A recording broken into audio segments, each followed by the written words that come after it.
গাজা জুড়ে ইসরায়েলি আগ্রাসন শুরুর পর থেকে বিশ্বব্যাপী নিন্দার ঝড় বয়ে গেলেও কর্ণপাত করেনি বর্বর ইসরায়েল।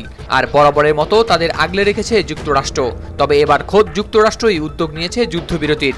জাতিসংঘের নিরাপত্তা পরিষদে দেয়া যুক্তরাষ্ট্রের সেই প্রস্তাব পাশ হওয়ায় এবার প্রস্তাব মেনে নিতে হামাসের প্রতি আহ্বান জানিয়েছে দেশটির প্রেসিডেন্ট জো বাইডেন। হামাস যে গাজায় যুদ্ধবিরতি চায় সেটার প্রমাণও দেখাতে বলেছেন তিনি। গত 31 মে গাজায় 3 ধাপে যুদ্ধবিরতি কার্যকরের ওই প্রস্তাব দেন প্রেসিডেন্ট বাইডেন। গতকাল সোমবার প্রস্তাবটির উপর নিরাপত্তা পরিষদের 15 সদস্যের মধ্যে পক্ষে ভোট দেয় 14টি দেশ। ভোট দেয়া থেকে বিরত ছিল রাশিয়া।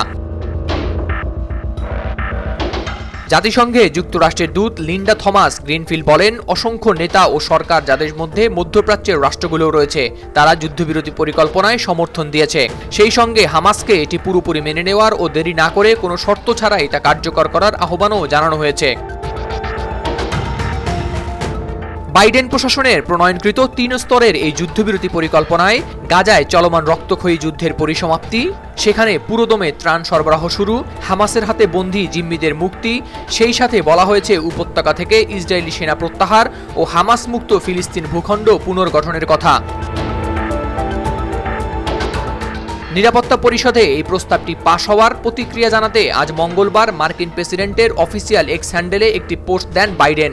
এতে তিনি লিখেন, হামাস বলছে তারা যুদ্ধবিরতি চায়, তারা আসলেই এটা চায় তা প্রমাণ করার সুযোগ এ প্রস্তাব।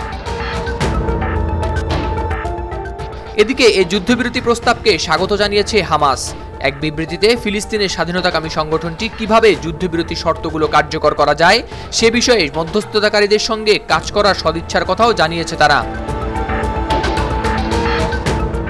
প্রস্তাবটিকে স্বাগত জানিয়েছে ফিলিস্তিনি কর্তৃপক্ষ। তবে জাতিসংঘে ফিলিস্তিনের দূত রিয়াদ মনসুর বলেন, এটি কার্যকর করার ভার এখন ইসরায়েলের হাতে। অন্যদিকে জাতিসংঘে ইসরায়েলের প্রতিনিধি বলছেন, 4 দেশ গাজা নিয়ে এমন কোনো অর্থহীন ও দীর্ঘমেয়াদী আলোচনায় জড়াবে না যেটি হামাস নিজেদের স্বার্থে কাজে লাগাতে পারে। হাওলাদার শামীম, RTV।